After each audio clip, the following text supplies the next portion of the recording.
tool that I think you continue to use here at Forestdale as we move forward, because there are going to be some times whenever, you know, one of the goals and the dreams, I think, for every leadership team is that we will be brutally honest, because it's not about us, it's about God's kingdom.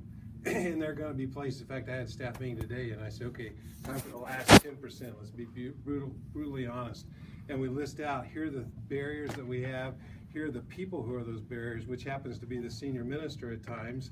And so we have those kinds of brutal conversations. Rick, you're holding up the process, or this is, you know, you're not communicating well in this particular area. Or elders, you are giving us a mixed message. You're saying on one hand, we absolutely support what the staff is doing, and on the other hand, they're going, but we're really not sure about this worship thing that we're doing. So it's going back and forth. That's a brutal honesty. It's not a personal attack.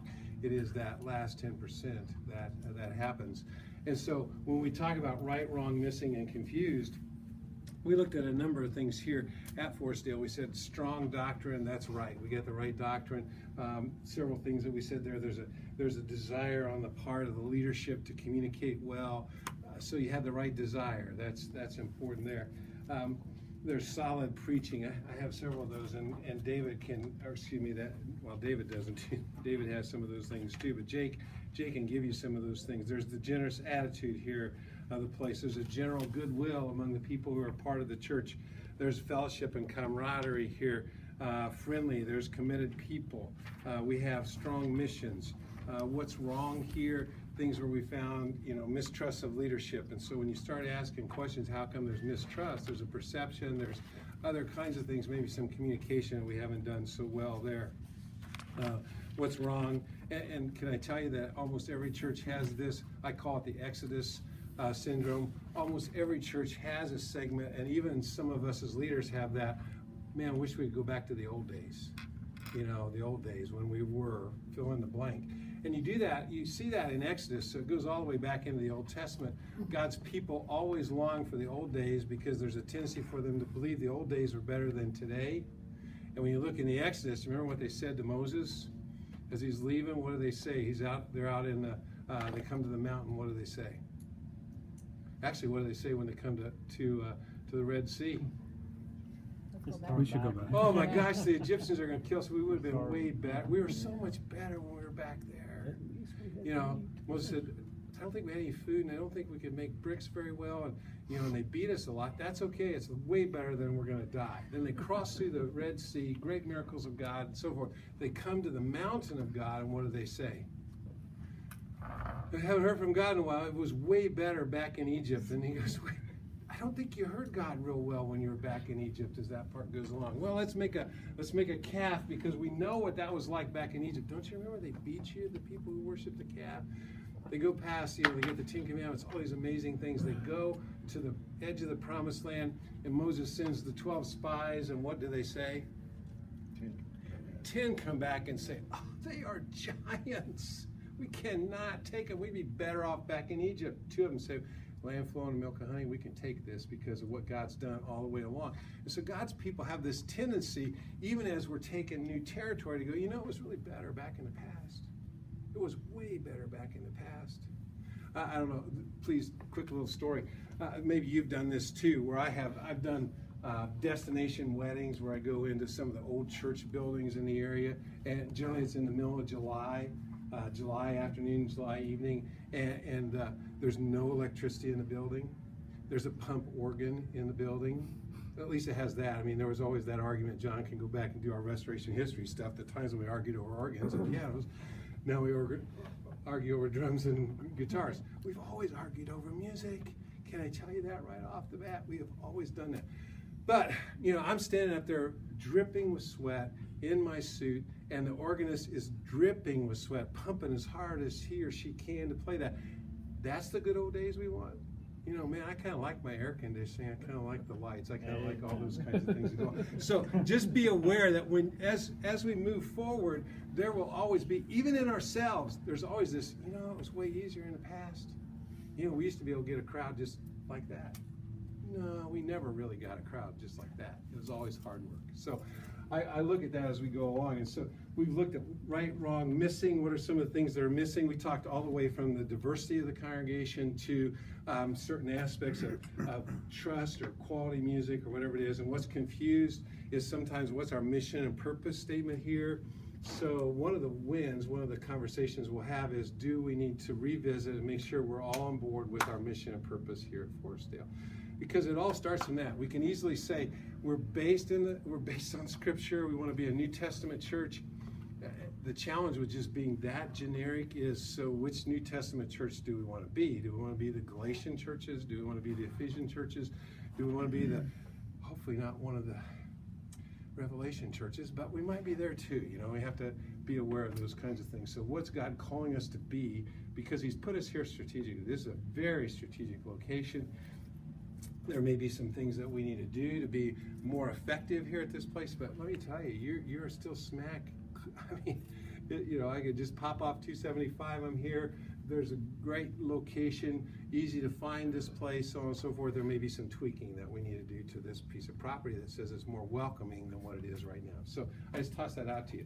Part of the presentation or conversation for you to work on as well is ministry life cycles. There are things that we do here. Every ministry that we do has a life cycle that if it's not paid attention to, it will eventually just kind of decline and go off into the sunset.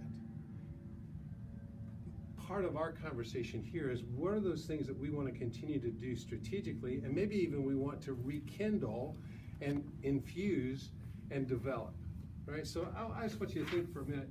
As you look at the different things that we do here at Forestdale, let's think about what are the things that are accelerating? What are, you know, what's really happening and doing well? What are the things that are booming? They just kind of work really, really well. What are the things that are kind of declining a bit, and what are the things that are tanking? I don't mean any of those things go away or any of those things are good at this point in time. What's the thing that if you were saying to the people here, what's exciting? What's exciting at Forestdale? That's probably your accelerating or maybe even your booming thing. What are the things that are draining and seem to be, you know, lots of, excuse me, lots of conversations about, you get a little groaning and grumping there. Let me just write some of those in. So what are some of the things that you think are accelerating, booming, declining, and tanking here? Lots of high school kids. Okay, so you're going to say that is in the accelerating area. So we got high school students. Cool, very good. All right, what else? Young couples. Anything on there? Young couples. Young couples, where do you see them on here? On decline, we don't have as many. Okay, so they're over here, young couples, you're going to put here. Okay. Where else? What else you see?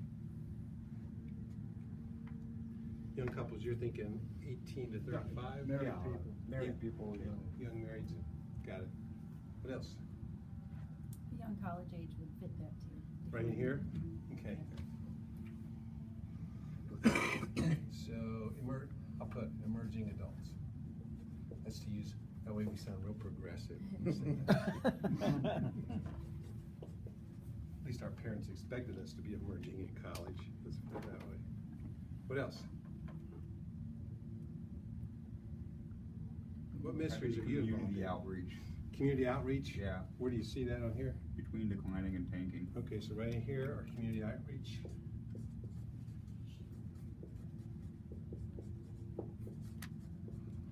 I'm just getting these things on here. I'll leave this chart with Jay, and you guys can argue about them, whether they're really where you say they are. That's always a fun conversation, but I appreciate that. Go ahead. What else?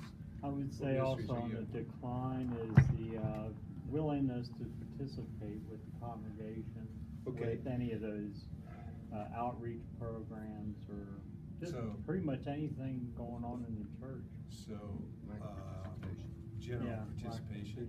participate. I can't speak. That's okay. Coke on the rocks. Yeah. What else? Yeah, well, on the booming side, we've got a really great core of people here. Okay. Just look in the room. Okay. So you have a strong core. All right. I think the Go ahead. Bible study is always increasing here. You know, we got we've got great, teachers.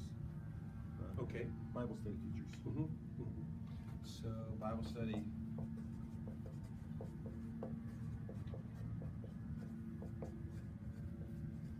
Teachers. What else? What ministries are you involved with? The youth Sunday school classes that were very small. Small? Very Okay, do you see And them? declining, Are you getting declining. some emerging, or they're falling Declining. off over here? So while you have a lot of students over here, don't have them as involved in study, is that what you're saying? Well, the youth, Below high school. Oh, yeah, below high school. elementary. Okay. Yeah. So challenge here would be children's ministry classes. That ties in with those young couples that are declining. Could be, yep.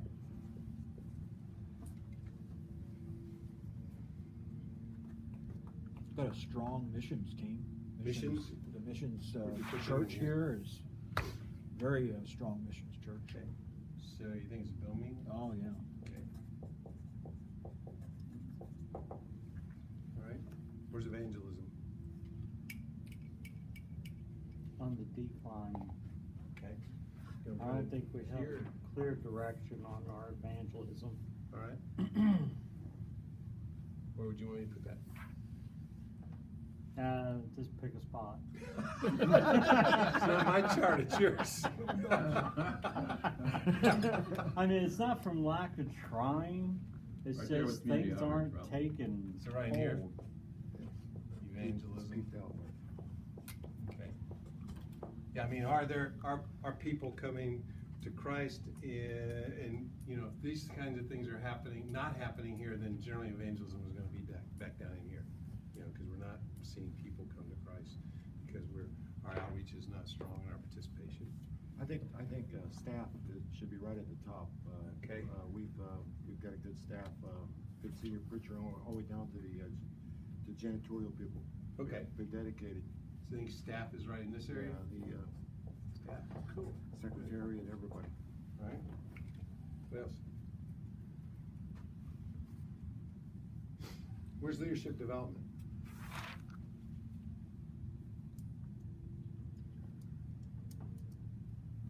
I think it's declining. Declining? Up here? Yeah, Okay. we're not tanking. Good. All right.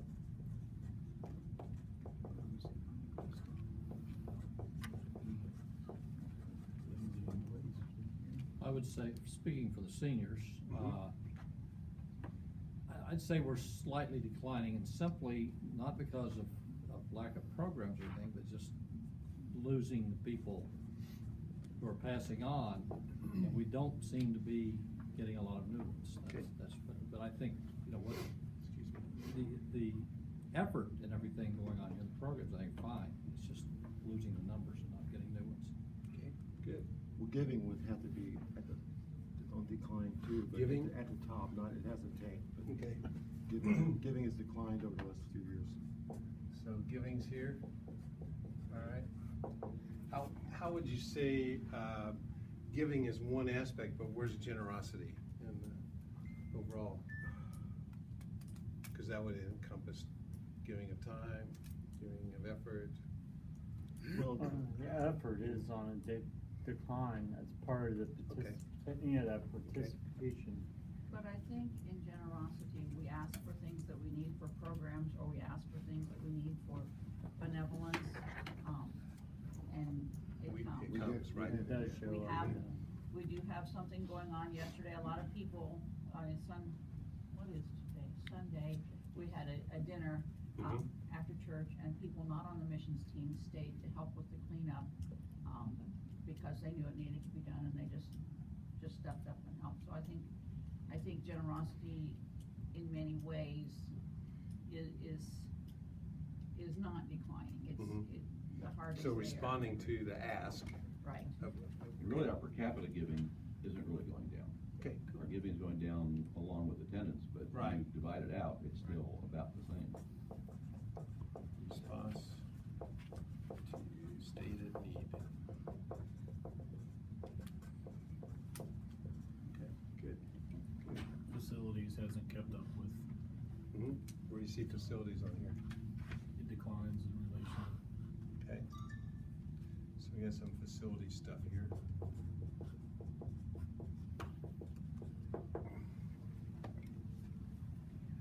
It's good. I would just encourage you to continue to think in these kinds of things as you go forward, because what'll happen, because we're an established church, we're 40, 50 years old here, or maybe older than that. When did we start? 57. So we're 60. Wow, congratulations. Your mood, you get time for your golden Buckeye card. There's some maturity in the midst of that. And what you realize is that as you are really, I think there's a reason that oftentimes in Scripture it talks about 7-year cycles and evaluating where you are at the end of every 7 years. We have a tendency not to do that. We have a tendency to start things and just kind of think the engine will continue on. I really do encourage, I'm starting my 6th year at White Oak, and we're in the midst of another strategic conversation of what's the next 7 years look like. I may or may not be at White Oak for the next 7 years, but what does that look like? And I think that we see that from a biblical standpoint. So then after 50 years or so, it's almost like we're another church than we were when we started. So how are we paying attention to those changes that God's bringing around? So you take a look at these kinds of things. You ask those hard questions. I wrote them down here. Does something need a facelift, an overhaul, or a funeral? Is it something we need to stop doing? One of the examples, if you had a, I'm going to be crazy about this. If you had a telephone ministry that you followed up on guests every week and you made phone calls, and you expect from that you're going to talk to a person with the phone call, that needs to have a funeral, because that doesn't take place. So you have to think about, what am I going to leave on the message? Because they don't get a chance to talk to this person.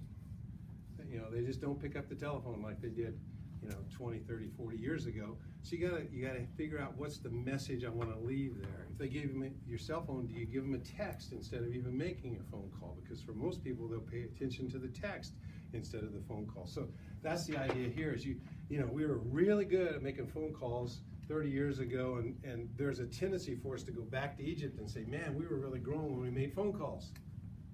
Well, it's because it worked at that point in time. What works today?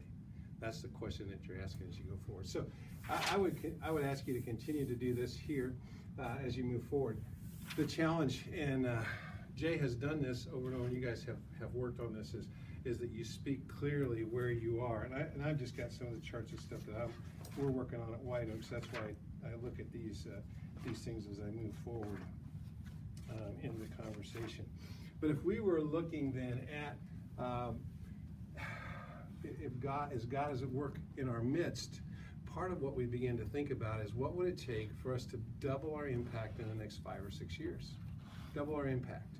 I'm not looking, and I wouldn't challenge a church, because God can do that. You are working with David Vaughn, and the church at Whitewater Crossing went from 350 to 1,500 or so in about 7 years. I kid with Vaughn. He sees 1,500. I see 1,350. But who cares at this point in time? We have a good time together. But there are things that change as you move forward. So if you start thinking in terms of doubling your impact, not necessarily doubling the attendance and all those kinds of things, but just where are we right now? Part of the work that you did with the survey, but you continue as a leader group. You keep asking the question, where are we today? So you might look at attendance. You say, what is our attendance right now? About 100. About 100, okay. So we're gonna head towards 200, not because 200 is magical, but because we're asking God to open up our influence. What is that gonna look like if this building has 200 people in it? You have to start planning for that. Because right now, 100 rattles around a little bit, but it's pretty comfortable to have 100 people. You can put them all in one room. That's going to change some relationships. You can know 100 people. That's about our span of knowing. You're going to change faces. You're going to change friendships. It's going to be. We really liked it when we go back to Egypt and we had the dinners that you were talking about, Kathy, and everybody could get in one room. Once you go to 200, you go, I don't know if we can get everybody in here. The other thing that's true today, I don't know if this is going to change or not, but attendance patterns have changed so dramatically that to average 200, you probably have to have 400 people around here that call Forestdale home. That's big. That's big. And I think that's going to be a conversation that the leaders have to have consistently is our impact, we have to reach 400 people to have 200 in an average attendance. I don't know if that's going to change. I think people are going to continue to be busy. Seems like the church continues to have this challenge of being relevant in its community. And so people are going to choose a whole lot of different stuff. That does not mean they're not solid disciples, because they may be very solid disciples in the midst of that. But how that gets lived out is different. I'll give you a quick little example. Our work in India, we reach a little over 6,500 people there. On any given Sunday, we have about 1,500 to 2,000 for a couple of reasons. Number one is